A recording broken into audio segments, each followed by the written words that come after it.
You're loading up the cows, aren't you? Yeah, you're gonna have to go with me and then come back. Right, that's what I'm saying. Yeah, that's right, that's right. So let's go in this one and this I think so, I think hit those two. Yeah. So we're back out at the Barndominium, and if you watched the last video, we got the post built, we've got all this stuff laid out. We've got these brackets that we're putting in today. Josh is drilling one of those. We've got to do some other stuff. He's gonna come back and finish setting those. The guys are here framing. They started yesterday and have gotten most all of the first floor living space finished up at this point. They'll start sheeting those walls a little bit later today. And then our next holdup in the long list of holdups is that the trusses, the first section of the building has a second floor in it. It's got floor trusses going in that section. Those are not gonna be here until next week, as well as all the roof trusses. So this building is getting roof trusses across it. Most of what we do is stick framed in this area, but this being that it is the Barndominium style deal, we're doing roof trusses, and all of that stuff is supposed to be here Monday. So we've got a little bit of a delay in game, and let's see if we can see what Josh is getting done over here.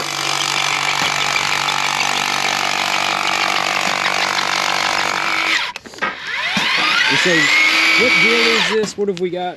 It's a DCH 614. That's correct. Yes, sir. So if you're looking for a hammer drill, that's a pretty good one.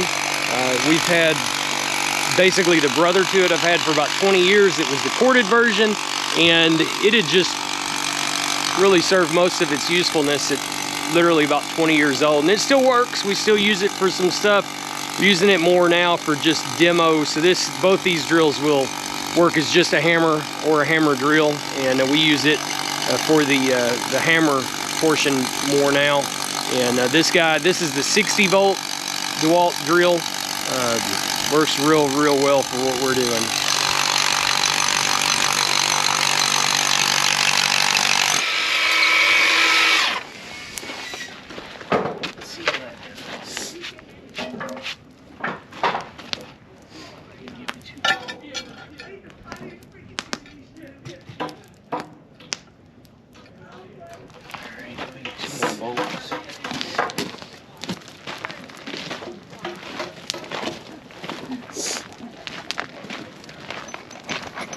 Let's look at these anchors. So the anchors that we're using, we've used these quite a bit. These came with the Sturdi-wall brackets, but it's basically a lag bolt for concrete. And when we first used these, I did a little bit of research just on what the uplift abilities were between these and some various types of anchors, and these are incredibly comparable and comparable to most any other anchor that we could be using. Of course, it's what Sturdi-wall sends out, so it's what they expect you to use, but we've had fantastic luck with these. They're super simple, and as you'll see, we just drive them in with an impact.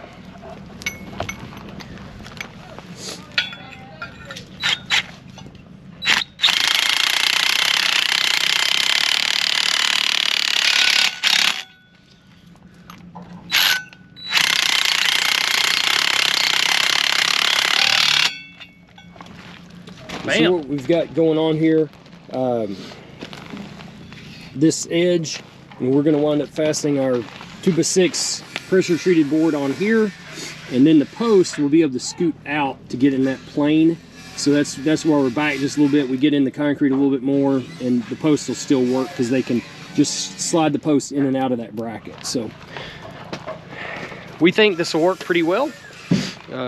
Unfortunately, this is the first time that we've done it like this, but we're pretty satisfied with what we're seeing so far. So I think it's going to work out real well. You can't imagine what? So we're back out at Bailey's Point again today, and we're here with our friend. Where is he? Oh, there he is, Coy Allen. He's an electrician.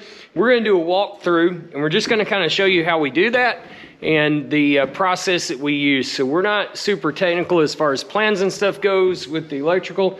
We just literally kind of walk through here and talk about where we'd want to put switches and where we want to put lights, right, Coy? Yes. He doesn't have much to say. All right, so anyway, we usually just start with the front door, right? Yeah. Yeah. And, so that'll be, can you pull up the plans on Builder Trend? So a little bit of what we do is, the National Electric Code calls for no more than 6 feet from a door, no more than 12 feet apart on plugs. We don't normally stretch them out that far because it's too far away. So we try to keep them, you know, no more than about 10 feet apart or whatever.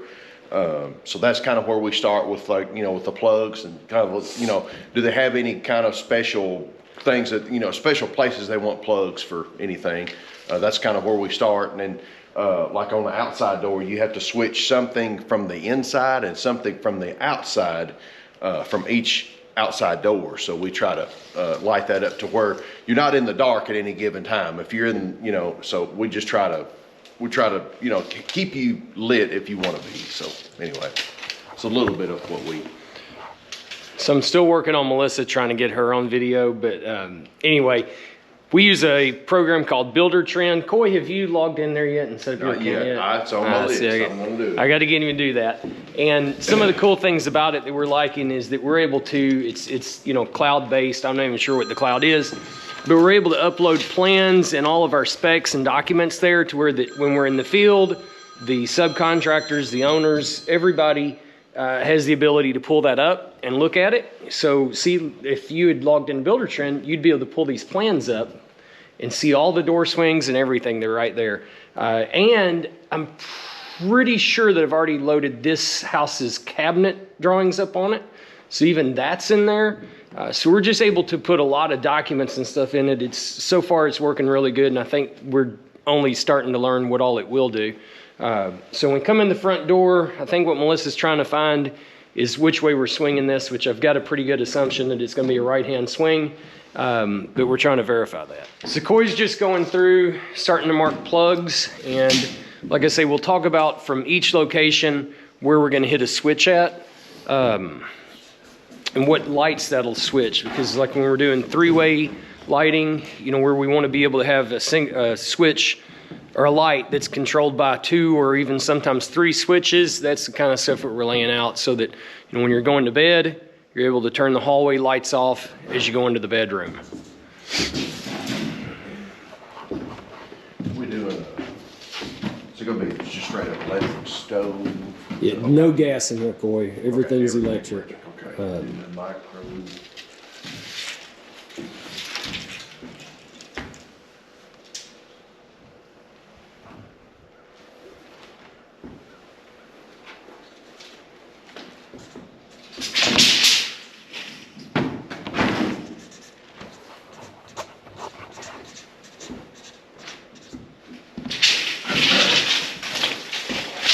So we try to put plenty of plugs on the countertop area because you need them because you have a lot of stuff. So, are we doing other counter lights here?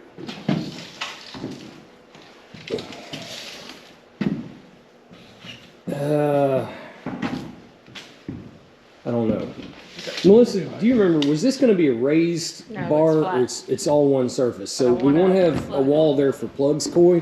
Can we put it on the end? So I definitely want to throw a plug on each end. All right, just gonna be like an island, right? Yeah, I mean, okay. just an island, but you know, we're doing one level instead of splitting it. Yeah. So let's just put a plug on each end. So this is a right-hand door coming in, and what are you thinking? Put just like a wall light up there beside the door, or something up in the top, or what do you think you want to do there? No, I don't think the only thing on the top is it's going to be off-centered of the door. Yeah, I think a wall light would be fine. Just one wall light here, I think. Would you just do one? Yeah. Because out here it's going to be, you know, into this and stuff. We can do 2 if you want, whatever.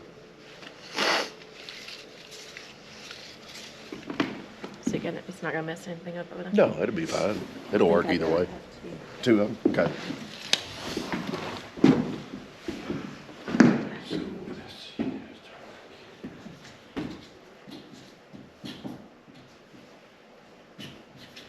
What do we want to do, Melissa, about lighting this great room? You know, I would think we'd want to put a ceiling fan in here, and that's going to take one heck of a down rod. Yeah. About a 4 foot rod or so. Oh, you don't think we need to drop that fan down below those beams? Well, what I'm saying is you put, I had in mind to put the ceiling fan on the beam. Well, I hate to put it on this one and not have it on that one. We need to have it drop down below the beam. Yeah, I'm thinking about, my thought was, and Corey, you may be right, but my thought was we center it between the beams and drop it down, you know, below that beam height. We just had to build a little flat spot to mount it up here. So, we're gonna need about at least a 7 foot down rod. You making notes on that, Melissa? About a 7 foot down rod to get below the.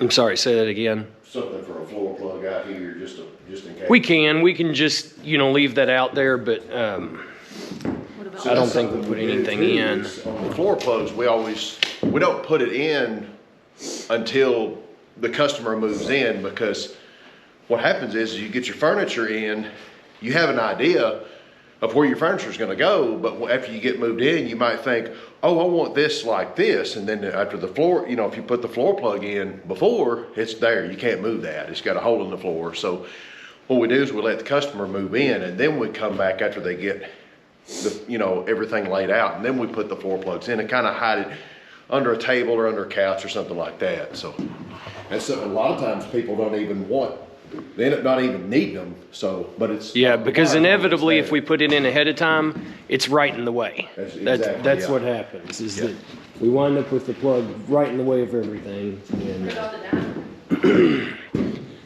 so I'm going to tell you, this is going to be a tough deal with, you know, all this open space in these ceilings.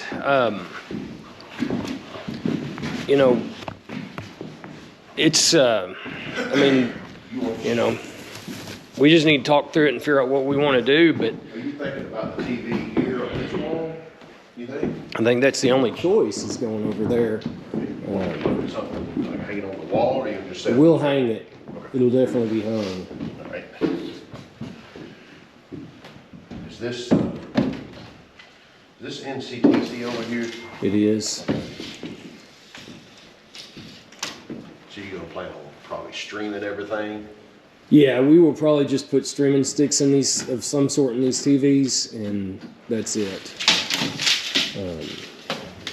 I would say in here, give me the blue pipe to drop down so that we can run an HDMI down and put some kind of a stand there for a game system, DVR, whatever. All right.